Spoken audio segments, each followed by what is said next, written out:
Bapa Surgawi, Tuhan Yesus dan Roh Kudus, terima kasih buat anugerah-Mu. Kami boleh berjumpa kembali di kesempatan ini untuk sama-sama belajar tentang kebenaran firman Tuhan yang telah Kau siapkan. Kami buka hati dan pikiran kami untuk diisi oleh kebenaran firman-Mu. Kami izinkan Roh Kudus untuk membajak hati kami, untuk siap ditaburi firman Tuhan. Terima kasih Roh Kudus atas bantuan-Mu. Dan Tuhan bertahtalah dan berkuasalah penuh atas setiap perkataan hamba-Mu ini. Di dalam nama Tuhan Yesus Kristus kami sambut kebenaran firman-Mu. Amin. Amin. Dan amin. Shalom Bapak Ibu Saudara yang dikasihi Tuhan. Saya percaya dan berdoa Bapak Ibu Saudara semua dalam keadaan baik hari ini. Kalaupun tidak, saya percaya Bapak Ibu Saudara punya iman untuk melewati hari ini dan menjadi pemenang. Amin. Baik, pada kesempatan hari ini, izinkan saya untuk sama-sama belajar tentang keluarga. Dan seperti Bapak Ibu tahu, sepanjang tahun ini kita banyak menggunakan istilah breakthrough. Dan kali ini, saya diberikan kesempatan untuk membahas tentang family breakthrough atau terobosan di dalam keluarga. Dalam bentuk apa? Dalam banyak hal. Dan salah satunya adalah di dalam hubungan dan membuat hubungan menjadi lebih akrab lagi di dalam keluarga. So, tanpa berlama-lama, saya akan mulai dengan sebuah ilustrasi. Mungkin dari Bapak Ibu Saudara ada yang pernah mengalami naik kapal laut tapi masih berbahan bakar batu bara atau mesinnya uap. Ada yang pernah? Berarti usia saudara sangat-sangat senior ya. Ada kisah dua buah kapal yang sedang berlayar bersama-sama dan menuju satu tempat yang sama juga, dan dua kapal ini beriringan. Lalu awak dari dua kapal tersebut saling ejek dengan tujuan merasa siapa yang lebih baik. Lalu mereka bilang, kamu yang lambat. Lalu dua-duanya memutuskan untuk ambil kesempatan berpacu, menggunakan mesin uap mereka. Lalu mulailah mereka memanasi mesin uapnya, mereka membakar mesin uap itu, dan akhirnya mesin berputar lebih cepat, sehingga propellernya atau baling-baling kapalnya berputar lebih cepat juga. Sayangnya salah satu kapal tertinggal. Yang satu udah lebih dulu. Dan yang lebih dulu mengejek, kamu lambat, kamu lemah, mesinmu sudah tua, kapalmu harusnya pensiun, dan sebagainya. Yang satu yang diejek nggak terima. Dia bilang, kita kehabisan bahan bakar ini, bukan karena mesinnya lemah. Kita harus bakar sesuatu. Karena batu baranya sudah habis, lalu mereka mulai membakar kargo mereka, barang bawaan mereka. Mereka bakar itu, mereka taruh ke dalam tungku api yang panas, dan ternyata terbakar, dan membuat mesinnya berputar lebih cepat lagi. Dan akhirnya mereka mengambil semua kargo barang bawaan mereka yang harusnya mereka kirim kargo itu ke tempat tujuan. Tapi karena kebakar dengan rasa cemburu, dengan rasa tidak rela, karena dikalahkan, mereka lupa semua itu bahwa kargo itu adalah barang kiriman orang lain. Mereka bakar, singkat cerita, mereka cepat, mereka sampai tujuan, dan tiba di tujuan, kargonya habis. Barang yang harusnya mereka kirim ke tempat tujuan, habis karena ego mereka, habis karena kepentingan diri mereka sendiri. Mereka sampai tujuan sih, tapi mereka tidak berhasil melakukan tugas dan tanggung jawab mereka. Berapa banyak kargo yang kita korbankan, Bapak Ibu Saudara, dalam urusan untuk kepentingan pribadi kita?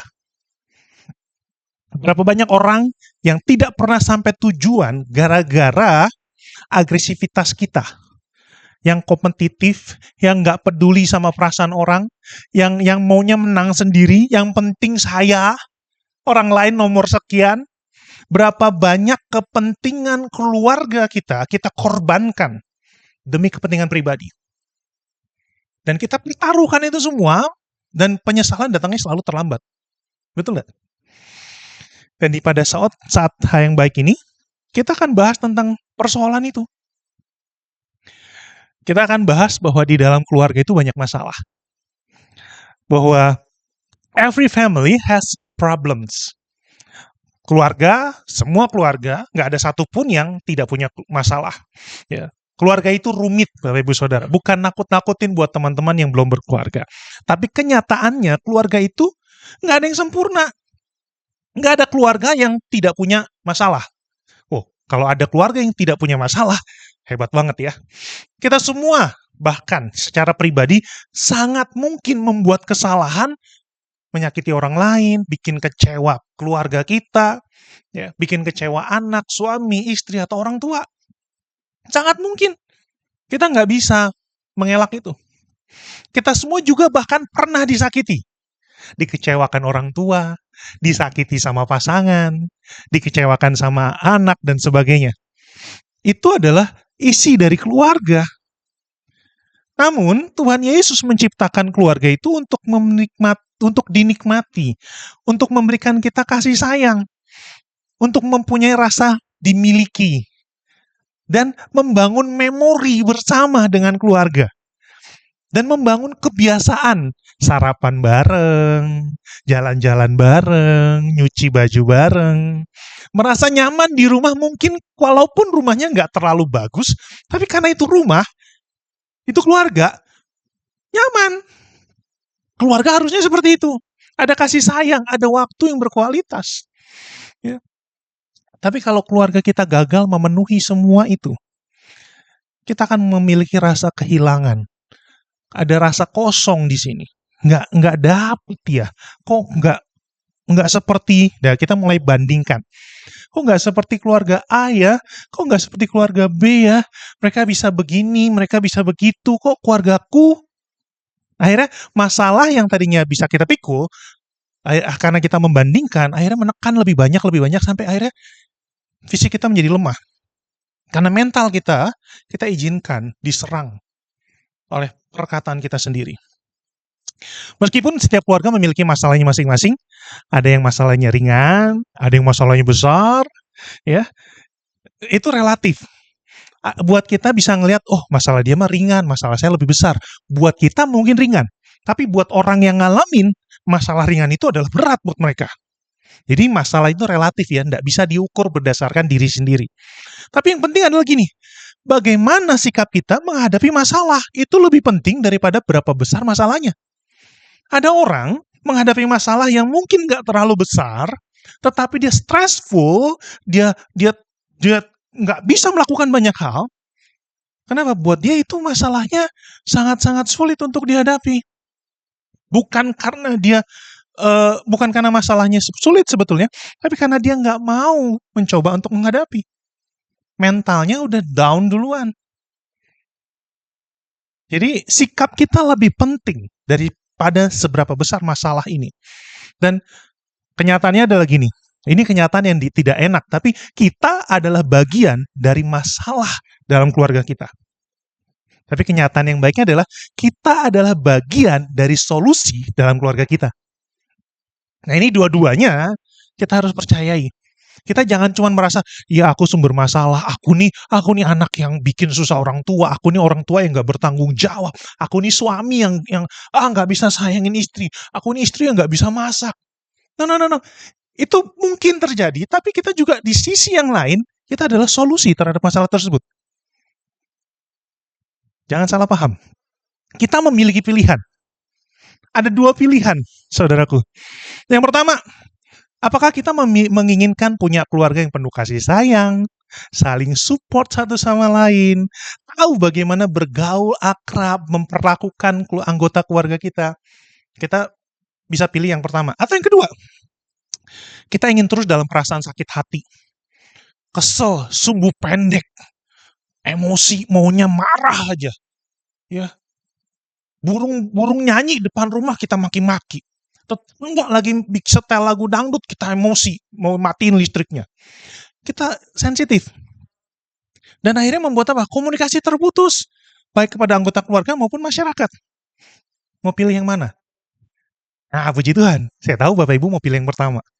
Yaitu menginginkan keluarga yang penuh keharmonisan, kasih sayang, saling support, komunikasinya hangat. Betul tidak? Semuanya mau kayak gitu ya. Nggak ada yang mau susah, nggak ada. Ya. Nah, persoalannya adalah gini.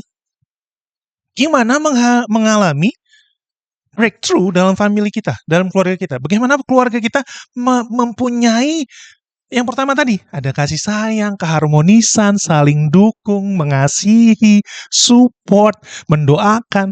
Gimana? Bapak Ibu Saudara harus sadar bahwa akar dari masalah yang membuat kondisi yang menyenangkan itu nggak terjadi, akarnya belum dicabut.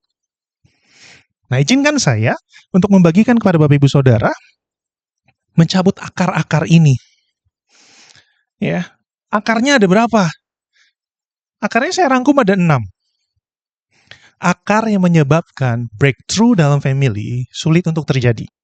Ya, yang pertama adalah kegagalan untuk memaafkan dan meminta maaf. Yang kedua, banyak kritik. Komplain, kritik. Yang ketiga apa? Gosip. Yang keempat, penipuan atau tipu muslihat, berbohong. Nggak jujur. Yang kelima, kurangnya inklusi, kurangnya mengajak keluarga untuk terlibat, berperan aktif, berpartisipasi. Yang keenam, yang terakhir adalah apa? Gagal menerima perbedaan. Nah, 6 akar ini, kalau Bapak Ibu Saudara bisa mencatatnya dan mencabutnya dari kebiasaan Bapak Ibu Saudara di rumah, saya berdoa Bapak Ibu Saudara mengalami terobosan di dalam keluarga. Ya. Masalahnya kita pasti beda-beda. Masalah setiap keluarga beda, masalah setiap pribadi beda. Tapi akarnya mirip-mirip. So, kita akan mulai dari yang pertama. Yaitu apa? A failure to forgive or apologize. Kegagalan untuk memaafkan orang lain atau minta maaf kalau dia salah kepada orang lain. Nggak mau maafin orang kalau orang lain salah, atau merasa, itu kan salahnya dia, buat apa saya minta maaf? Kan dia yang bikin saya jadi marah, kan yang bikin saya jadi emosi. Akhirnya nggak mau minta maaf. Kondisi ini menyebabkan terobosan sulit terjadi dalam rumah tangga, dalam keluarga, dalam hubungan. So, ketika tidak ada pengampunan, ketika tidak ada kata maaf, kita lagi bangun tembok tuh antara kita sama orang lain yang bermasalah dengan kita. Ada penghalang antara pihak-pihak yang sedang bermasalah ini yang terlibat. Nah, hubungan yang sehat di dalamnya selalu ada kata maaf. Hubungan yang sehat di dalam keluarga selalu harus ada kata maaf. Baik minta maaf ataupun memaafkan. Kenapa? Di dalam keluarga, hubungan kita dekat. Kedekatan itu memungkinkan kita untuk saling melukai. Dan juga saling mengasihi. Oh, aku maunya keluarga yang tidak melukai sama sekali. Tidak ada. Nanti di surga mungkin bisa. Tapi selama di bumi, kita masih pakai tubuh jasmani ini, ada selalu kemungkinan untuk kita berbuat salah. Tapi jangan fokus kepada situ dulu ya. Fokus kepada kondisi di mana kita mau minta maaf dan kita mau memaafkan. Kondisi ini harus dibuang dari keluarga. Itu apa? Gagal minta maaf, gagal mengampuni orang lain, nggak mau, apapun alasanmu Bapak Ibu Saudara kasih Tuhan. Kalau Anda mau mengalami terobosan, poin pertama ini harus Anda lakukan. Jangan lagi gagal untuk memaafkan pasanganmu, keluargamu, suamimu, istrimu, anakmu, orang tuamu. Karena mereka adalah orang-orang yang Tuhan taruh dengan sengaja di sekitarmu. Anda nggak bisa milih keluarga Anda siapa. Anda terlahir dalam keluarga Anda. So, Tuhan taruh Anda di sana dengan pesan khusus buat keluarga Anda. Tapi gimana caranya? Nah, firman Tuhan katakan begini. Di dalam Matius 6 ayat 14 sampai 15. Saya bacakan buat saudara. Karena jikalau kamu mengampuni kesalahan orang, Bapakmu yang di surga akan mengampuni kamu juga. Ayat 15. Tetapi jikalau kamu tidak mengampuni orang, Bapakmu juga tidak akan mengampuni kesalahanmu. So, pilihannya nggak ada yang lain. Ampuni, maafkan, berikan maaf. Nyatakan itu kepada orang yang melukaimu. Kalau saudara mau mengalami terobosan. Pertanyaannya gini, bagaimana jika orang tersebut nggak pernah minta maaf? Dengan kata lain gini, orangnya merasa benar. Padahal dia udah nyakitin saya. Dia udah ngelukain saya. Aduh. Tapi dia merasa benar. Dan dia merasa bahwa saya layak untuk disakiti. Gimana? Caranya gini, kita tetap harus memaafkan orang itu di dalam hati kita sekalipun dia nggak minta maaf. Minta maaf atau enggak, itu urusan dia sama Tuhan. Tapi memaafkan atau tidak, itu urusan kita sama Tuhan. Kita mungkin memaafkan dia, tapi belum tentu dia mau berubah. Dia mungkin, sangat mungkin orang itu minta maaf sama kita, tapi belum tentu itu permintaan maaf yang tulus. So, sekarang fokus kepada hati saudara. Maafkan, meskipun kita nggak pernah memiliki kesempatan untuk ngomong langsung. Atau orang itu nggak ngomong langsung sama kita. Kita perlu sadari bahwa sebagian besar situasi dalam hidup kita, mengampuni seseorang dalam hati itu butuh waktu. Betul nggak? Kan ngomong gampang ya, oh mampuni, oh maafkan. Tapi pas prakteknya, mau maafin orang, butuh waktu. Aku mau memaafkan si ini Pak, saya maafin dia, saya maafin. Lalu pas ke warung ketemu, jengkel banget hati. Pengen saya sentil itu lehernya. Tapi ntar ingat lagi, oh iya saya sudah maafin. Butuh waktu. Ya, butuh waktu. Tapi komitmen di awal harus mau memaafkan dulu. Ya, nggak instan, tidak ada yang instan dalam soal memaafkan, memang. Ya, lamanya waktu untuk memaafkan, sembuh dari luka itu tergantung seberapa parah luka yang di dalam hati kita ini. Namun gini, kita dapat membuat pilihan. Kita bisa sadar bahwa kita nggak mau berlarut-larut dalam masalah ini. Kita mau keluar, kita mau beresin. Jadi, ketika kita tidak memaafkan orang lain yang bersalah sama kita, hal itu tidak hanya merusak hubungan kita loh sama orang itu. Ketidakmampuan memaafkan juga menciptakan masalah emosional. Kita jadi sensitif. Marahnya sama si A, ketemu si B juga kita bisa jadi marah loh. Karena ada luka, ada sakit di sini yang belum sembuh. Lalu mental kita jadi ngedrop. Kita jadi sulit melakukan sesuatu yang benar, yang baik. Kenapa? Hati kita penuh dengan marah. Dan akhirnya kemana? Ke fisik. Akhirnya jadi luka batin, akhirnya jadi pahit hati. Bapak Ibu Saudara, banyak penelitian. Luka batin yang nggak diberesin, itu sampai berdampak ke fisik. Jadi bagaimana kita mau mengalami terobosan dalam keluarga, kalau kita fisiknya nggak kuat? Ampuni ya. Ya. Nah itu kan tentang memaafkan ya. Gimana kalau tentang minta maaf? Pertanyaan saya gini, lebih mudah mana saudara? Minta maaf atau memaafkan? Pertanyaan menjebak. Buat yang tersakiti, lebih sulit memaafkan. Buat yang melukai, lebih sulit minta maaf. Jadi nggak ada yang mudah sebetulnya, tergantung posisi kita ada di mana. Tapi gini, di slide selanjutnya, God call us to apologize. Matius 5 ayat 23-24 bilang begini, firman Tuhan katakan, sebab itu jika engkau mempersembahkan persembahanmu di atas mezbah, dan engkau teringat akan sesuatu yang ada di dalam hati saudaramu terhadap engkau, tinggalkanlah persembahanmu di mezbah itu, dan pergilah berdamai dulu dengan saudaramu. Lalu kembali untuk mempersembahkan persembahan itu. Bayangin, Tuhan bilang, kalau kamu lagi datang mau beribadah, memuji, menyembah Tuhan, memberikan persembahan yang terbaik buat Tuhan, lalu kamu tahu di hatimu kamu belum beres sama si A. Tuhan bilang, persembahannya taruh dulu, tunda dulu, beresin hatimu dulu. Oh, bukannya menyembah Tuhan itu lebih penting ya? Buat Tuhan hatimu. Kalau persembahannya engkau berikan dari hati yang terluka, dari hati yang marah, dari hati yang dengki, benci, dan dendam, persembahanmu itu tidak jadi persembahan yang harum. Tuhan lebih suka kamu mengucapkan 1-2 kata ucapan syukur, tapi dalam keadaan hatimu murni. Tidak ada ganjelan apa-apa. Ini perintah firman Tuhan. Tuhan Yesus katakan, kita perlu berdamai dengan seseorang yang punya pertentangan dalam hidup kita. Tuhan katakan bahwa kita untuk tidak pergi kepada Tuhan dengan persembahan di altar sampai kita beresin hubungan kita dengan orang lain. Seolah-olah Tuhan ngomong begini, jangan dulu, taruh itu semua, aku maunya ngelihat kamu lakukan firmanku. Jadi dengan kata lain, berdamai, memaafkan, atau minta maaf, itu juga sebuah persembahan yang baik buat Tuhan. Karena itu melakukan firman Tuhan.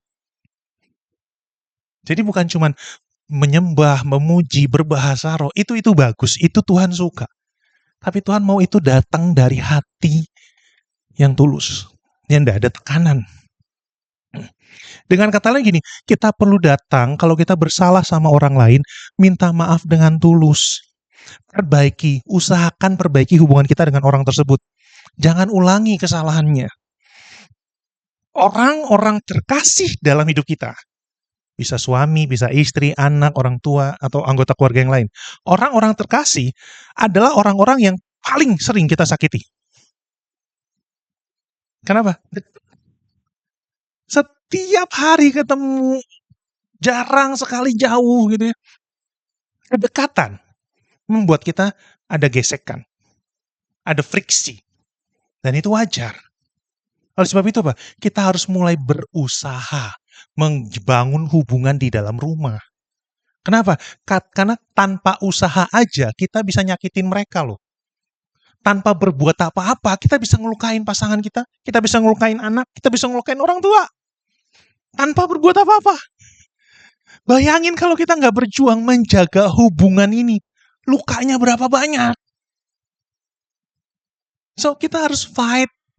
Aku harus mengasihi pasanganku, aku harus mengasihi orang tuaku, anak-anakku, keluargaku. Bukan berarti 24 jam sehari, 7 hari seminggu sama mereka terus-terusan, enggak juga. Mereka juga punya kegiatan. Tapi harus ada momen di mana kita bisa menunjukkan bahwa kita mengasihi mereka. Amin. Kalau ada kesalahan, minta maaf. Kenapa? Karena gini, memaafkan orang lain yang telah nyakitin kita dan minta maaf atas perilaku kasar atau salahnya kita kepada orang lain, itu nggak hanya menyembuhkan hubungan loh. Itu bukan cuma membantu pihak lain yang bermasalah sama kita, tapi juga membantu menyembuhkan hati kita sendiri di hadapan Tuhan. Ayatnya tadi, Tuhan bilang, taruh persembahanmu, beresin dulu hubunganmu. Kenapa? Karena hatimu bermasalah. Tuhan tidak suka persembahan datang yang dari hati yang bermasalah. Jadi waktu kita memaafkan dan minta maaf dari orang lain, itu bukan cuma keuntungan buat hubungan, tetapi keuntungan buat hati kita juga. Tanggap ya? Coba cek di hati saudara sekarang. Ada nggak anggota keluarga Anda yang perlu dimaafkan hari ini? Ada nggak kesalahanmu yang perlu engkau nyatakan dan minta maaf kepada anggota keluargamu hari ini? Cek di hati masing-masing ya, biarkan Roh Kudus bekerja. Kalau ada, saya berdoa nggak ada. Tapi kalau sampai ada, ambil tekad yang kuat, beresin hari ini. Kalau saudara mau mengalami terobosan dalam keluargamu, beresin hari ini. Minta sama Tuhan untuk bantu Anda untuk memaafkan. Minta sama Tuhan untuk bantu Anda untuk ngomong, maaf ya, aku salah. Minta sama Tuhan untuk menemukan kata-kata yang tepat dan mengambil langkah untuk menyembuhkan hubungan saudara di dalam keluarga. Amin? Karena kerinduan kita adalah mengalami terobosan di dalam keluarga. Lalu, hal kedua apa yang menyebabkan terobosan sulit terjadi dalam rumah tangga, dalam keluarga, dalam hubungan? Kritik. Bukan kritik ya Bapak Ibu. Kritik. Criticism. Ini adalah kondisi dari 6 kondisi yang saya temukan yang seringkali membuat masalah di dalam hubungan. Tidak seorang pun dari kita terhindar dari kritik dalam hidup ini. Kenapa? Ya, kita nggak bisa cegah orang lain untuk ngomong tentang diri kita kan. Kita nggak bisa cegah, bahkan orang terdekat kita pun bisa ngomong tentang diri kita. Karena mereka merasa aman. Dan akhirnya mereka ngomong sesuatu yang mengkritik kita. Ya, kita nggak bisa cegah itu. Ya, kritik sering terjadi di dalam keluarga besar. Namun gini, kritik seharusnya bukan kebiasaan rutin dalam keluarga. Nyalahin mulu, oh ini jangan begini, harusnya pakai sepatu tuh harusnya bukan kos kaki dulu. Kalau makan tuh sendok jangan di kanan, sendok tuh di kiri misalkan. Jangan gitu, kritik mulu.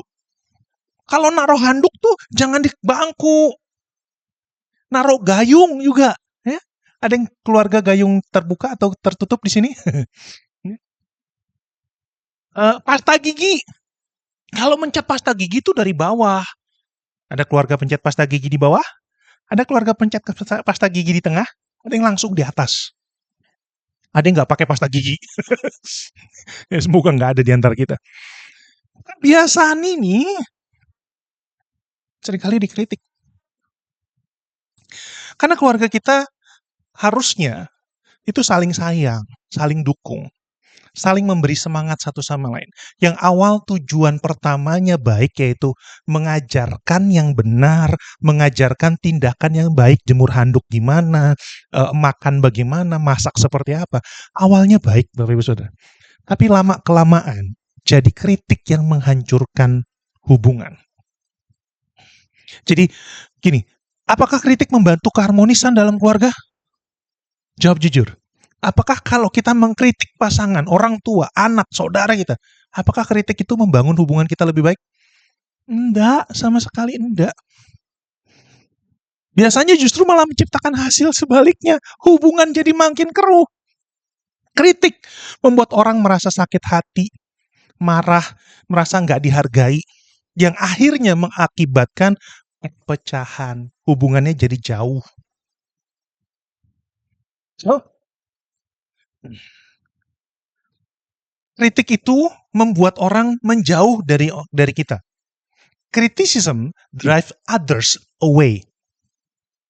Nggak ada orang yang demen duduk berlama-lama dengan orang yang tukang kritik. Maunya kritik aja, protes. Oh, kamu kalau duduk tuh nggak gitu caranya. Oh, kamu kok pakai bajunya warnanya gini sih, gitu. Oh, kamu kok pakai tasnya begitu, salah. Oh, sisi rambutnya kok ke kiri, harusnya ke kanan. Salah semua, buat dia itu salah. Nah, buat orang kayak gitu, nggak ada yang nyaman lama-lama sama dia. Kritik membuat orang jauh dari kita. Bayangin kalau orang itu adalah keluarga. Kita jadi nggak betah di rumah. Nggak betah makan bareng-bareng keluarga. Nggak enak rasanya, nggak nyaman. So, jangan jadi pribadi yang tukang kritik, Bapak Ibu Saudara. Ya, ada banyak jenis kritikan. Sebagian besar kritikan yang terjadi antara anggota keluarga sebetulnya bukan serangan verbal, bukan ucapan kritikannya. Ya, sebaliknya kritikan itu dalam bentuk komentar sarkas, nyindir, nggak nyerang langsung, tapi nyindir. Atau pura-pura memuji, wih bagus lu bajunya, mentereng kayak sirup marjan. Nyindir, sebut merek. Komunikasi nonverbal negatif. Tahu nggak komunikasi nonverbal negatif tuh gini? Nggak ngomong, tapi mata berbicara. Matanya melengos, matanya melirik gitu. Lalu berikan tatapan tajam dari sudut mata.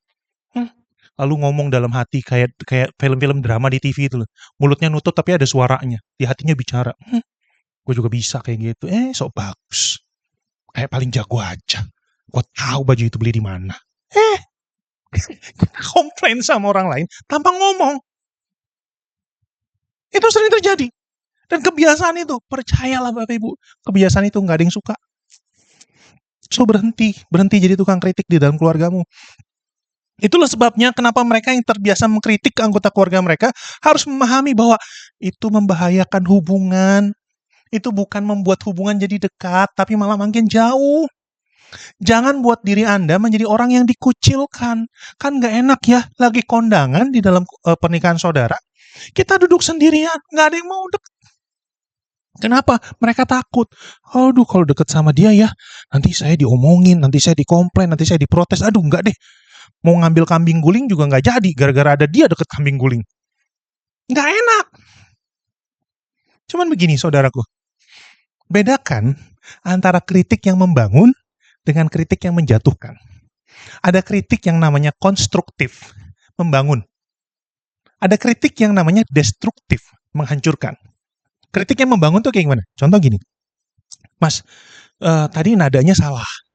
Nadanya tuh harusnya ambilnya di lebih tinggi sedikit. Nah, kalau kayak gitu nanti jadi lebih bagus tuh nyanyinya. Coba ya, kamu cobain lagi deh.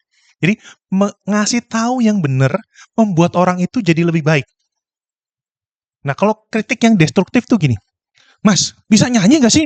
Suara kayak begitu. Tidur aja udah. Uang parkir juga nggak enak dengar suara kamu. Itu destruktif. Beda ya. Yang satu menghancurkan, yang satu membangun. Kritik kalau digunakan dengan tepat, itu positif. Tapi sering kali kita gunakan untuk hal yang nggak baik. Ya. Jadi, apa yang membedakan antara kritik yang membangun dengan kritik yang menjatuhkan? Yang membedakan adalah motivasi menyampaikannya apa. Motivasinya apa? Niatnya apa? Niatnya memperbaiki orang nggak? Membangun orang nggak? Atau malah menjatuhkan? Atau membuat dia menjadi merasa nggak berharga dan nggak bernilai? Nah, ini bedanya di situ. Jadi boleh nggak kritik? Boleh kalau niat atau motivasi saudara itu membangun orang lain menjadi lebih baik. Tapi kalau motivasimu menjatuhkan pasanganmu, mengkritik suamimu, dasar suami nggak bisa pegang martil gitu aja. Atau kritik istri, masakanmu juga nggak enak, misalkan. Jangan. Jangan lakukan itu kepada pasanganmu. Karena tujuan kita mendengar firman hari ini adalah mengalami terobosan. Amin. Jadi kritik apapun yang kita sampaikan harus disampaikan dengan cara yang membangun, konstruktif, bukan destruktif. Ya. Tujuan kritik destruktif itu hanya untuk merugikan sebetulnya. Nggak ada kepentingan buat orang yang sedang dikritik. Ya. Tapi kalau kritik yang konstruktif itu nggak berkepentingan untuk diri sendiri tapi buat orang lain. Jadi kita harus ingat bahwa kritik yang disampaikan dengan niat baik pun, kalau kritiknya itu salah, menjatuhkan, walaupun niatnya baik, itu bisa berdampak membuat orang jadi merasa, wah kok gue dijelek-jelekin ya, wah kok aku diserang ya gitu. Akhirnya dia diluka, dia merasa buruk. So niat itu penting, ya. So gimana dong kalau kita melihat anggota keluarga kita, orang yang berhubungan baik dengan kita di rumah, tapi melakukan sesuatu yang salah. Dan kita mau ngasih tahu, tapi kita nggak punya cara yang lebih baik untuk ngasih tahu selain melukai. Caranya gimana? Di next slide. Love one another. Bapak Ibu Saudara, kalau Anda tidak punya cara lebih baik untuk menyampaikan kritik, diam. Kasihi pasanganmu, kasihi orang tuamu. Kalau Anda tahu perkataanmu akan melukai, tutup mulutmu. Kasihi mereka. Kritik bukan jalan pertama. Kasih jalan utama. Amin. Lebih baik berhati-hati dalam mengkritik. Ya, bukan berarti katanya ada kritik yang konstruktif, Pak. Kalau kamu bisa, kalau enggak bisa, lebih baik enggak usah. Ya, terkadang diam itu lebih baik daripada memberikan kritik. Karena Tuhan memanggil kita untuk mengasihi. Yohanes 13 ayat 34 sampai 35, saya bacakan. Aku memberikan perintah baru kepada kamu, yaitu supaya kamu saling mengasihi. Sama seperti aku, kata Tuhan Yesus, telah mengasihi kamu, demikian pula kamu harus saling mengasihi. Ayat 35, dengan demikian semua orang akan tahu bahwa kamu adalah murid-muridku, yaitu jikalau kamu saling mengkritik. Salah ya? Jikalau kamu saling mengasihi, bukan mengkritik. Orang lain akan melihat kebaikan Yesus lewat hidup saudara. So, jangan mempermalukan nama Yesus lewat hidup saudara. Orang-orang yang Tuhan tempatkan secara langsung dalam hidup kita sebagai anggota keluarga harus, mesti, wajib diperlakukan baik. Sekalipun mereka mungkin belum tentu layak diperlakukan dengan baik. Kita harus membangun orang-orang yang kita kasihi. Kita harus mau percaya, yakin bahwa mereka itu bisa lebih baik daripada keadaan mereka sekarang. Mungkin masakan mereka hari ini belum terlalu enak. Mungkin Anda punya suami yang kalau masang kepala gas saja gemeteran. Mungkin Anda punya anak yang kalau nulis saja susah.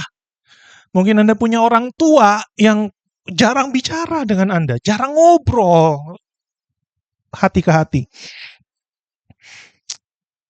Kasihi mereka lebih dulu. Amin. Kalau dari saudara yang mendengarkan ini, ada merasa bahwa kita tukang kritik, merasa suka menghakimi, minta Tuhan untuk mengganti kata-kata kritik menjadi kata-kata penyemangat. Kata-kata kritik ganti dengan kata-kata sayang, mengasihi, dan peduli. Amin. Minta bantuan Tuhan, Anda pasti bisa berubah. Ya. Lalu apa yang ketiga? Gosip. Ini umum buat di luar. Tapi saya mau tarik ke dalam. Di dalam hubungan keluarga ada gosip loh. Dan kita nggak bisa lepas dari gosip juga. Ada mungkin dari beberapa bapak ibu saudara yang punya pengalaman digosipin sama orang.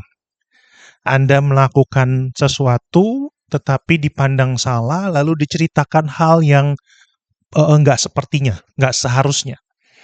Anda digosipin sama orang-orang di sekitar Anda. Enak nggak rasanya? Nggak enak ya? Anda sudah berbuat baik, lalu timbul cerita di belakang itu, pura-pura baik dia tuh mau cuman bikin konten doang gitu. Padahal niatmu baik. Sakit nggak? Nggak enak itu, sakit. Perasaanmu Anda pasti nggak mau kayak gitu. Jangan khawatir Bapak Ibu Saudara, Anda nggak sendirian. Banyak orang yang diperlakukan seperti itu. Ya. Tapi jangan jadi orang yang memperlakukan orang lain dengan gosip di belakang, oke? Gosip itu nyakitinnya tuh sampai ke lubuk hati dan ke jiwa loh. Itu gosip. Gosip sama fitnah itu mirip. Mirip-mirip. Gosip itu bukan hanya merusak hubungan, tetapi membuat hubungan jadi nggak produktif. Nggak bisa menghasilkan sesuatu hubungannya. Kenapa? Ada gosip. Pak, bagaimana caranya di dalam keluarga ada gosip?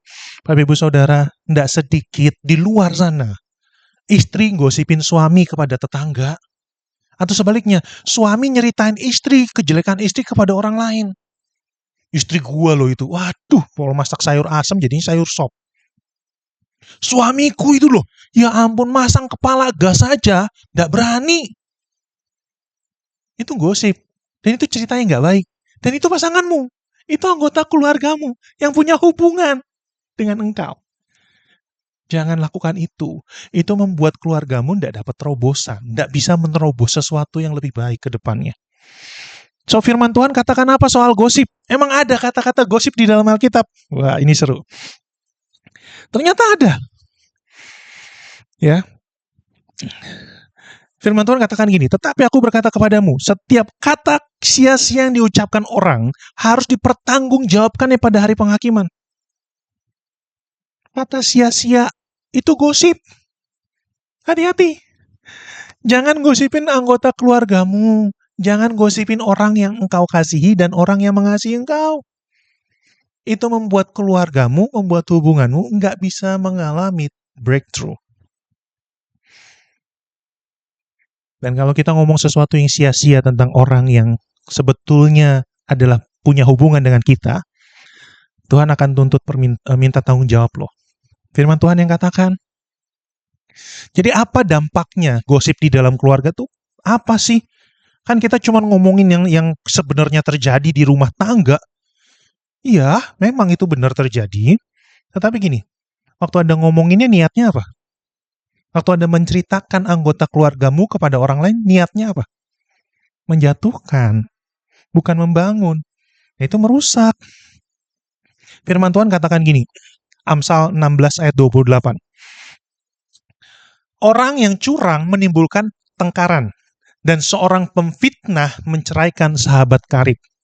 Dalam bahasa Inggris, ya, kata firman Tuhan bilang gini, a perverse person stirs up conflict, and a gossip spirit close friend. Gosip dalam bahasa Indonesia diterjemahkan fitnah. Dan itu membuat sahabat karib jadi pecah, hubungan pecah. Suami istri jadi nggak berhubungan dengan baik lagi. Ini kata firman Tuhan. Gosip menciptakan suasana konflik dan keberpihakan. Orang, kalau lagi denger orang lain gosip nih ya, lagi ngomongin orang itu, pengen ngikut. Lalu yang diomongin adalah orang yang dia nggak suka juga. Lalu mulai gini, iya bener tau Jeng, ya ampun, itu kan si ini, mulutnya mulai lebar. Lalu matanya mendelik gitu loh. Mendelik tuh bahasa roh ya.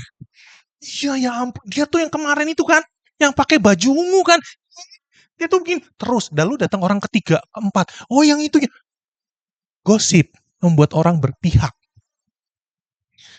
Dan akhirnya menimbulkan konflik. Gosip menyebabkan perpecahan. Gosip nggak membuat hubungan jadi lebih baik.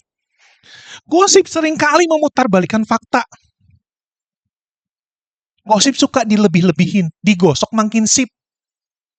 Diceritain makin sip. Nanti dari si A cerita ke B, B cerita ke C, lari ceritanya cuma 2 hal, sampai ke C jadi 8 hal.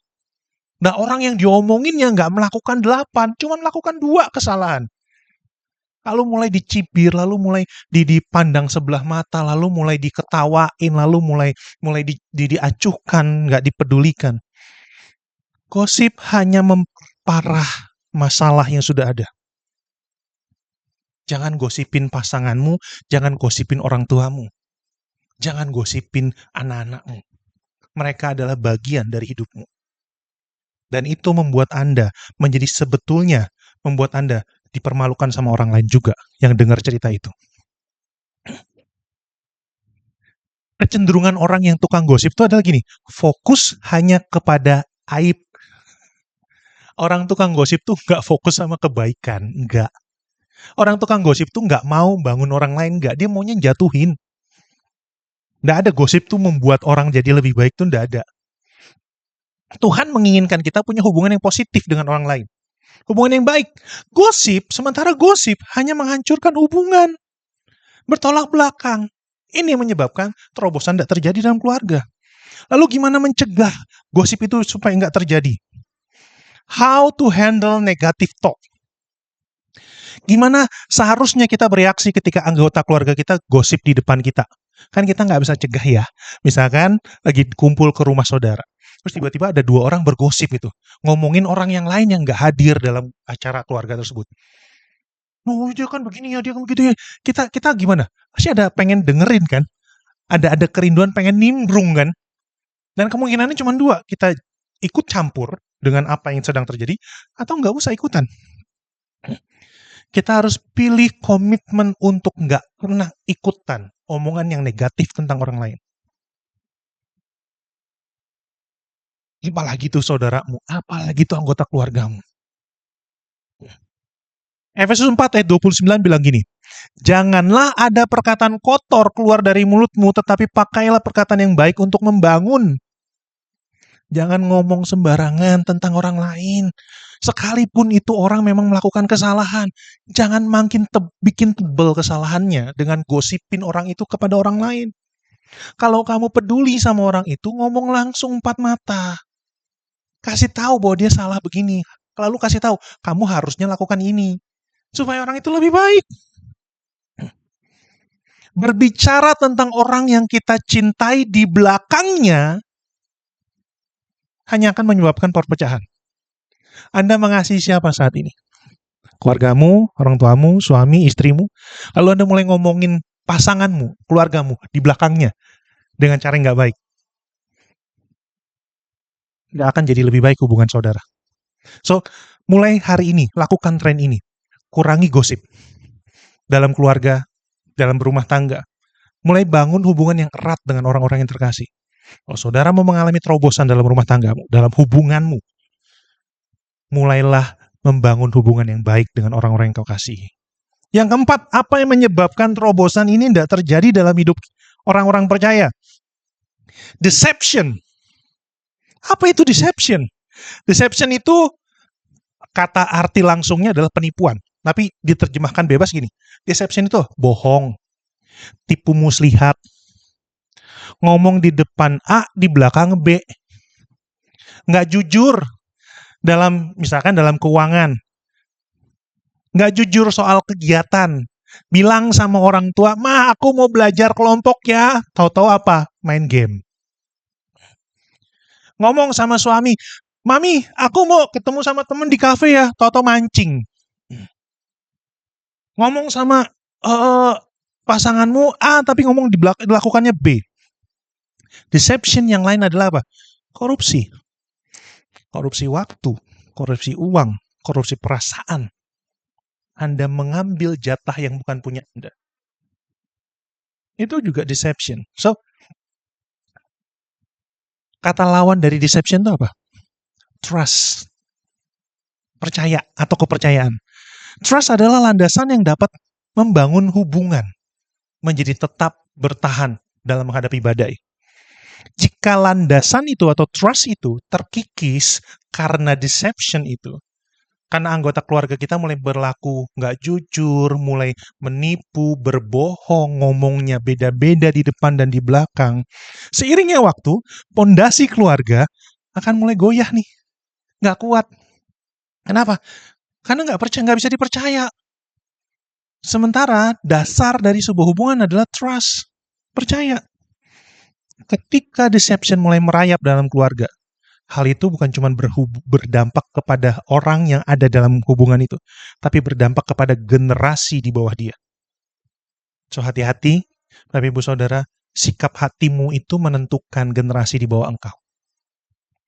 So, pertanyaannya adalah gini, kalau sudah terjadi gimana, Pak? Kalau ada anggota keluargaku yang ngomong di depan A, ternyata lakukan B. Kalau suamiku izinnya ketemu temen, ternyata malah lakukan hal yang lain, gimana, Pak? Kalau anakku bilangnya mau kerja kelompok, tetapi ternyata di belakang dia nonton bola, Pak. Gimana caranya? Slide selanjutnya adalah gini. Restoring relationship. Pulihkan hubunganmu. Jangan hanya fokus kepada kesalahan anggota keluargamu, tapi engkau juga berperan. Karena seperti tadi saya di awal bilang, kita termasuk dalam masalah di keluarga, tapi kita juga adalah solusi di dalam keluarga. Kalau ada masalah dalam keluargamu, Anda harus jadi solusinya. Bukan malah memperkeruh masalahnya makin berantakan. Jangan. Ayatnya adalah Amsal 10 ayat 9. Siapa bersih kelakuannya, aman jalannya. Tetapi siapa berliku-liku jalannya, akan diketahui. So, kalau Anda yang bersih kelakuan Anda di rumah, lalu ada orang di dalam keluargamu yang nggak bersih, Anda adalah orang yang membuat aman jalan keluarga Anda. Meskipun nggak mudah sih ya, membangun kepercayaan itu nggak segampang membalik telapak tangan. Saya tahu, memulihkan hubungan telah rusak itu, karena bohong ya, itu sulit. Tetapi gini, sulit bukan berarti tidak mungkin. Sulit hanya butuh berjuang lebih keras. Dan mungkin, sangat mungkin untuk diperbaiki hubunganmu. Ini melibatkan beberapa poin penting untuk memulihkan hubungan dalam keluargamu. Apa itu? Mulai berkata jujur, mulai berani berkata apa adanya, mulai berani minta maaf, mulai memberikan pengampunan, memberikan maaf kepada keluargamu. Memberi hukuman itu baik untuk mendapatkan efek jerah. Tapi nggak mengubah. Tapi memaafkan, mengajar, itu mengubah. Apa yang Yesus lakukan terhadap dosa saudara? Anda mungkin sekarang sedang teringat sama keluarga Anda yang menyebalkan, yang bikin Anda sakit hati, yang kecewa, ngomongnya nggak pernah benar. Karena saya tanya gini, apa yang Yesus lakukan terhadap dosa saudara? Ngirimin api dari langit, buka bumi lalu Anda masuk, tutup lagi. Yesus tebus bukan? Yesus ampuni bukan? Baru setelah itu, Yesus kasih kebenaran untuk mengubah kita. So, gimana caranya untuk mengubah hubunganmu menjadi lebih baik di dalam rumah tangga atau keluarga? Ampuni dulu, kasihi dulu, baru Anda bisa bicara dari hati ke hati. Jangan terbalik. Amin. Memulihkan hubungan itu benar. Ya, walaupun sulit untuk membalik rasa percaya itu balik kembali lagi. Ya, memang sulit tetapi bisa. Ya, jika Anda telah melakukan perilaku yang buruk kepada keluarga Anda menjadi pelakunya ya. Berusahalah untuk memperbaiki hubungan itu. Jangan diem dan pasif. Lalu mulai, ya aku berbuat salah, aku nggak tahu mesti ngapain. Do something. Kalau Anda nggak ngerti, cari orang yang bisa dampingin Anda. Cari kakak rohani, bapak rohani. Minta nasihat sama dia. Supaya apa? Supaya Anda punya jalan keluar. Supaya hubunganmu pulih. Bukan didiemin. Amin. Lalu mulai berdoa. Minta sama Tuhan untuk membangun damai sejahtera dalam hati Anda. Supaya apa? Supaya berani menjadi perubahan dalam keluargamu. Kalau Anda berbuat salah, akui. Keluargamu lebih penting daripada perasaanmu sendiri. keluargamu jauh lebih penting daripada kesalahanmu. So, akui, perbaiki, bangun lagi hubungannya. Ya, dan pegang komitmen untuk terus berubah. Kalau Anda menjadi orang yang dilukai, pegang komitmen untuk mengampuni. Poinnya adalah balik lagi, saya nggak bosan untuk mengingatkan, kita mau mengalami terobosan di dalam hubungan. Amin. Lalu, caranya gimana? Maafkan dengan hati. Maafkan dengan tulus. Berikan kesempatan buat orang itu untuk mendapatkan momen berubah. Efesus 4 ayat 31 ayat sampai 32 bilang gini, segala kepahitan, kegeraman, kemarahan, ketikaian, dan fitnah hendaklah dibuang dari antara kamu. Demikian pula segala kejahatan. Tetapi hendaklah kamu ramah seorang terhadap yang lain, penuh kasih mesra, dan saling mengampuni, sebagaimana Allah dalam Kristus telah mengampuni kamu. Jadi, jika Anda adalah menjadi korban di dalam keluarga Anda, yang dibohongi, ya, tidak dapat kesempatan untuk melihat kejujuran di dalam keluargamu, Anda yang terluka, maka Anda yang harus memaafkan. Anda yang harus memulai. Tapi kan dia yang harusnya bertobat, Pak. Iya, tapi yang dengar firman ini sekarang Anda. Anda yang mulai ambil posisi. Iya Tuhan, aku mau mengampuni. Tidak berarti kita menerima kesalahan mereka dan oh ya udah wajar kesalahan mereka. Enggak juga. Ini bukan soal mengakui dosa itu wajar, bukan. Kalau mereka melakukan kesalahan itu hubungan urusan mereka sama Tuhan. Tapi mengampuni atau tidak mengampuni itu urusan kita sama Tuhan. So gini, maafkanlah agar Anda dapat hidup tanpa kepahitan kepada keluargamu. Tanpa benci kepada keluargamu. Urusan mereka berubah atau tidak, serahkan sama Tuhan. Anda urus hatimu dulu. Biarkan nanti Tuhan berkarya dalam hidup keluargamu. Amin. Minta bimbingan sama Tuhan. Kalau enggak, kalau sulit Pak, saya berdoa susah Pak. Ngomong sama Tuhan itu susah Pak. Ya ini, caranya termudah adalah gini. Cari orang yang lebih rohani dari Anda, yang bisa Anda percaya. Temui dia, minta nasihat, minta doain. Jangan berperang seorang diri. Lalu, yang kelima, perilaku apa yang perlu kita buang yang merugikan hubungan kita di dalam keluarga? A lack of inclusion. Apa itu inclusion? Inclusion itu keterlibatan, peran, posisi. Orang nggak kita kasih kesempatan untuk melakukan bagiannya dia. Gitu. Kita nggak percaya kalau orang itu mampu. Saudaraku, Tuhan menciptakan keluarga agar manusia secara alami memiliki tempat. Merasa diterima, itu di dalam rumah tangga. Jadi berikan kesempatan kepada anakmu untuk berantakin mainannya. Berikan kesempatan kepada istrimu untuk belajar supaya masakannya nggak asin terus. Berikan kesempatan kepada suamimu untuk bisa betulin genteng. Berikan dia kesempatan. Dukung dia. Berikan kesempatan kepada orang tuamu untuk menjadi lebih baik. Jangan komplain terus. Jangan salahin, mama mah kolot. Mama mah nggak ngerti, papa mah pikun. No. Don't do that. Ya. Libatkan keluargamu untuk punya hubungan yang lebih baik di dalam Tuhan. Kenapa? Karena kalau kita tidak melibatkan keluarga di dalam hubungan kita ini, di dalam hubungan rumah tangga, kita maunya kerjain semua. Udahlah, kamu kalau nyuci piring nggak bersih, aku aja yang cuci. Udahlah, kamu betulin genteng nggak bisa, aku aja yang betulin. Udahlah, mama kalau masak tuh nggak enak, aku aja yang masak. Semua kita ambil. Apa yang terjadi? Mereka terluka loh. Mereka merasa nggak diterima. Mereka merasa nggak dipedulikan. Padahal mereka kalau diberikan kesempatan untuk belajar, bisa lebih baik. Yang mereka nggak punya apa? Kesempatan dari kita. So, berikan kesempatan mereka untuk belajar. Kenapa? Kalau nggak diberikan kesempatan, ini yang terjadi. Mereka akan merasakan left out, tertinggal. Mereka merasa ketinggalan. Aku kok nggak bisa apa-apa ya? Dia kok bisa? Aduh, kok ini istri tetangga masaknya enak ya? Kok aku nggak malu? Akhirnya nggak berani kumpul sama tetangga. Ya ampun, itu orang tuanya kok bagus banget ya hadir sama anak-anaknya. Orang tuaku, aduh, akhirnya kita jadi minder. Dan itu membuat kita menjadi terpinggirkan.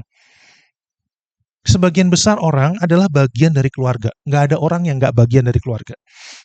Tetapi apakah mereka diikut sertakan dalam keluarga mereka atau tidak, itu menentukan. Kita ajak anak kita yang besar untuk datang kondangan, yang kecil kita nggak ajak. Luka nggak? Luka. Kita ajak saudara-saudara kita untuk misalkan makan ke sebuah restoran. Tapi ada satu saudara kita sengaja nggak ajak. Lalu dia tahu nggak diajak. Luka nggak? Luka. Kita bisa aja bilang, ya tapi uangku nggak cukup. Ya ngomong dong. Ya tapi ini momennya beda. Ya kasih tahu kalau memang dia nggak bisa ikut. Jangan dicuekin, nanti mereka merasa tersingkirkan. Dan mereka adalah bagian dari hidup saudara. Tuhan nggak ingin ada satupun manusia merasa ditolak. Enggak. Tuhan memberi Anda keluarga Anda dengan satu alasan yang jelas. Itu menjadi bagian dalam hidup Anda. Nggak bisa dipisahkan. So yang kita perlu lakukan adalah apa? Demonstrasikan kasih seperti Kristus. Demonstrate Christ-like love. Tunjukkan kasih seperti Kristus kepada mereka-mereka yang ada di dalam hubungan, di dalam keluarga kita. Karena gini, firman Tuhan katakan dalam Roma 15 ayat 7. Sebab itu terimalah satu akan yang lain. Sama seperti Kristus juga telah menerima kita untuk kemuliaan Allah. Lukas 6 ayat 31. Dan sebagaimana kamu kehendaki supaya orang perbuat kepadamu, perbuatlah juga demikian kepada mereka. Jadi Tuhan maunya kita saling terima. Seperti Kristus terima kita. Dan Tuhan berkehendak supaya kita melakukan apa yang kita kehendaki orang lain lakukan ke kita. Kita duluan maksudnya. Kalau kamu mau orang lain baik, baik duluan sama mereka. Kalau kamu mau orang lain memberi sesuatu kepadamu, beri duluan kepada mereka. Kita duluan yang mulai. Kalau kamu mau orang di dalam keluargamu berubah, berubah duluan kitanya.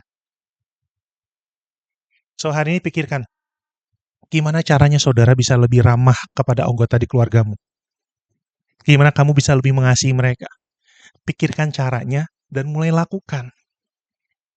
Jangan tunggu mereka berubah.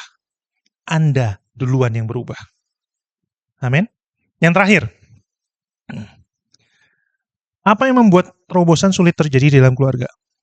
Ini dia yang perlu kita buang, yaitu a failure to accept differences. Kegagalan untuk menerima perbedaan. Bapak Ibu Saudara, Anda kembar nih, anak kembar misalkan, pasti beda. Apalagi Anda dengan pasangan.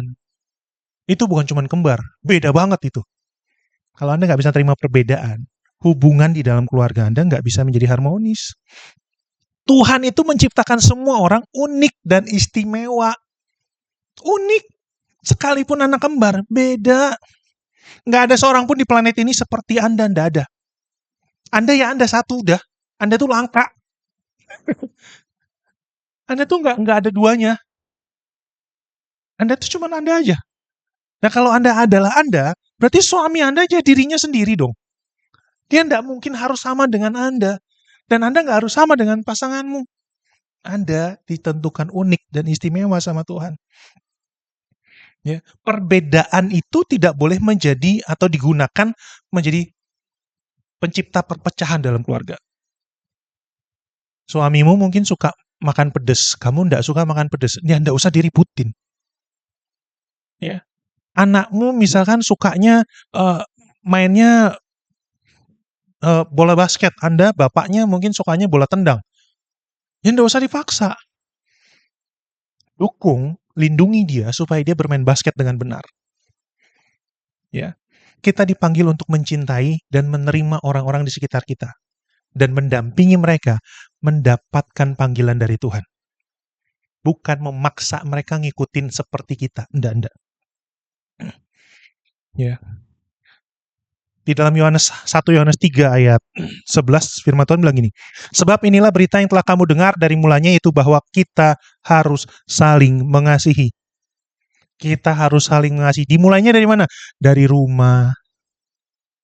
Oh, dimulainya di gereja ya Pak? Enggak, di rumah. Di dalam hubungan di keluarga. Bukan di luar. Ya. Jadi pesan dari firman Tuhan ini mengatakan bahwa kita tidak perlu menghakimi. Yang perlu kita lakukan apa? Mengasihi.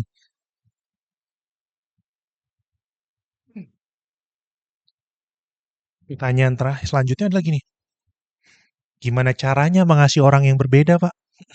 Kan lebih mudah mengasihi orang yang sama. Caranya gimana? Mengasihi orang yang beda. Tunjukin Christ unconditional love yang ada dalam dirimu. Tunjukin cinta Kristus yang gak terbatas di dalam hidupmu. Seringkali kita nggak suka sama perbedaan di dalam keluarga kita. Kita nggak mau ada yang beda. Kita maunya semua sama, gaya hidupnya sama, makanannya sama, metode belajarnya sama. Bahkan kita kadang-kadang memaksakan orang lain juga paksa seperti kita, cara ngasuh anaknya harus sama. Pilihan waktu pemilu juga harus sama, pemilih satu keluarga harus satu partai yang sama, presiden yang sama. Kita paksa tanpa kita mengajak mereka berbicara. Dan akhirnya terjadi apa? Debatan. Bukan cuma perbedaan, debatan. Dari perdebatan, perselisihan. Dari perselisihan, perasaan sakit. Dari perasaan sakit, pecahan dan hati yang rusak. Bahaya, Bapak Ibu Saudara, bahaya. Roma 15 ayat 7 bilang begini, kita tidak mengatakan bahwa kita hanya boleh menerima satu sama lain aja kalau sama. No, Roma 15 ayat 7 bilang, kita harus menerima orang-orang yang kita kasih sekalipun beda. Ya. Jadi yang paling utama apa? Kasihilah sungguh-sungguh seorang yang akan yang lain. Enggak ada cara yang lain untuk mengalami terobosan dalam keluarga. Kuncinya adalah kasih. Yang berbeda dari kasih itu, buang. Jangan ada di dalam keluargamu. Ya. Jadi ini bukan soal menerima, oh keluarga saya berbeda karena dia berbuat dosa gitu. Jadi saya harus kasih dia dong Pak, saya kan gak mau berbuat dosa. Bukan itu. Kasihi orangnya, bukan dosanya. Kalau dia berbuat dosa, jangan terima dosanya, tapi terima orangnya. Ajarin dia untuk lepas dari dosanya. Nangkap ya? Jadi, hanya dibutuhkan satu orang untuk memulai tren terobosan dalam rumah tangga ini. Dalam keluarga, dalam hubungan. Yaitu Anda. Bukan istrimu, bukan suamimu, bukan anakmu, bukan orang tuamu. Anda. Anda adalah orang yang bisa merubah keluarga Anda. Jangan tunggu orang-orang di rumah Anda berubah. No, mulai dari saudara. Ya, tindakan saudara dapat membantu keluarga saudara merasa diinginkan, merasa dicintai, dan merasa dihargai. Mulai dari Anda. Lalu, saya akan tutup dengan dua kondisi ini. Itu apa? Mulai dari dirimu. Jangan nunggu orang lain berubah, baru Anda mau memperbaiki hubungan. Jangan nunggu kondisi keuanganmu berubah, enggak. Mulai dari dirimu. Ya, ini bukan berarti kita langsung datang pulang habis ini pulang ke rumah. Kata Pak Anton, kamu tuh harus berubah.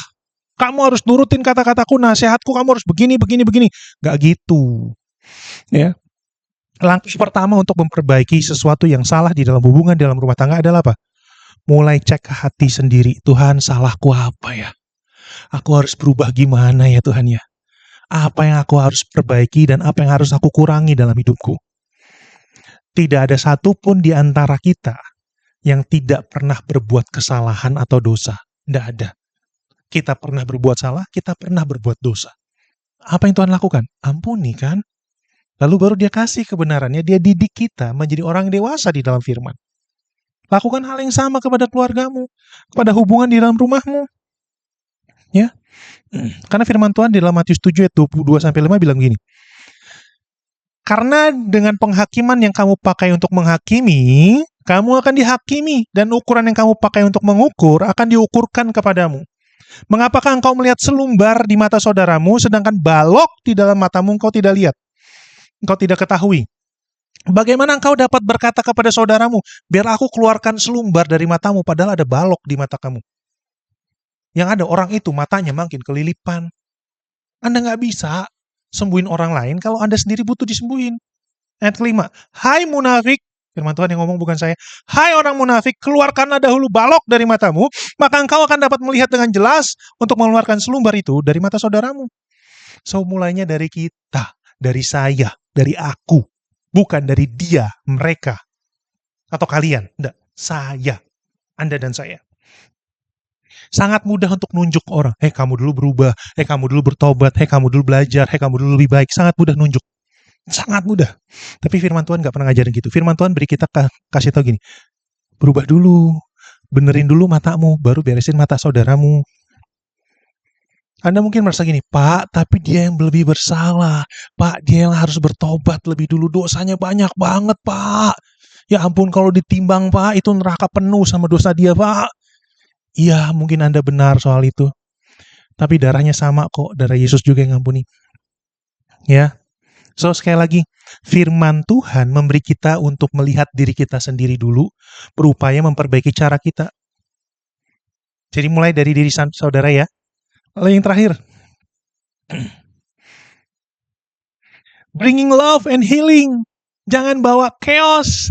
Kalau saudaramu, keluargamu, istrimu, suami, atau anak, atau orang tuamu sedang chaos di rumah, don't join their chaos, but share your calm. Jangan ikut campur, jangan ikut-ikutan. Dia lagi uring-uringan, Anda malah marah. Dia lagi berbuat salah, Anda hakimi. Kalau dia lagi berbuat salah, Anda kasihi. Anda rangkul, kamu tuh kenapa? Kasih tahu sesuatu yang benar supaya dia bisa berubah. Bagikan ketenanganmu, bagikan damai yang ada di dalam hatimu. Kita nggak bisa kendalikan perilaku orang lain, Bapak Ibu Saudara. Tapi kita bisa kendalikan perilaku kita sendiri. So, hari ini, saudara bisa membawa keenam ini untuk saudara cek ke dalam hati saudara. Apa yang saudara perlu buang, apa yang saudara perlu perpanjang, pertajam, perdalam. Saudara bisa cek hati saudara untuk mengalami terobosan dalam keluargamu, dalam hubunganmu di rumah, dalam hubunganmu dengan suami, pasangan, orang tua, dan anak. Mari kita fokus kepada solusi dan bersedia untuk mengatasi masalah di dalam hubungan ini bersama-sama. Amin. Satu orang berupaya menjadi agen perubahan dapat memberikan dampak positif bagi satu generasi. Cukup satu orang. Yang dibutuhkan hanya satu orang yang bersedia. Siapa itu? Saudara. Tidak ada orang lain. Kalau saudara mau mengubah generasi di bawahmu, Anda lah yang harus mulainya. Bukan istrimu, bukan pasanganmu, Anda. So, ini saya bagikan kepada saudara bahwa 6 akar ini seringkali membuat kita sulit mengalami terobosan, yaitu kegagalan untuk memaafkan dan minta maaf. Ya. Kita suka kritik saudara kita, kritik suami, pasangan kita. Kita suka gosip, ngomongin keluarga kita sendiri. Kita suka berbohong, ngomong A tapi B yang dilakukan. Ya, kita nggak pernah dilibatkan atau kita nggak pernah melibatkan anggota keluarga kita dalam kegiatan di rumah. Dan kita sering gagal untuk menerima perbedaan. Kita maunya semua sama seperti yang kita mau. Ini semua saya kasih ke saudara untuk bawa pulang. Pelajari lebih banyak lagi. Dan biarkan Roh Kudus memproses saudara. Mari kita tundukkan kepala, kita berdoa. Tuhan, terima kasih untuk kebenaran firman. Hamba-Mu selesai, tapi hamba percaya firman-Mu terus bekerja. Roh Kudus terus bekerja. Membuat firman ini menjadi pelajaran berharga yang mengkoreksi setiap kami. Dan membuat kami mengerti apa yang harus kami lakukan. Bukan cuma sekedar berita saja, tetapi menjadi pegangan hidup. Menjadi teladan untuk kami lakukan. Terima kasih untuk firman-Mu, materaikan firman ini dan Roh Kudus terus kerjakan dalam hati setiap anak-anak Allah yang mendengarkan. Biarkan firman ini berbicara kuat di dalam hati setiap kami, bukan untuk ditujukan kepada orang lain, tetapi kepada kami sendiri. Terima kasih Tuhan, bantu kami untuk menjadi orang yang mengubah tren dalam hubungan kami di rumah, di keluarga kami. Di dalam nama Tuhan Yesus Kristus, yang percaya sama-sama katakan, Amin. Tuhan Yesus memberkati. Shalom.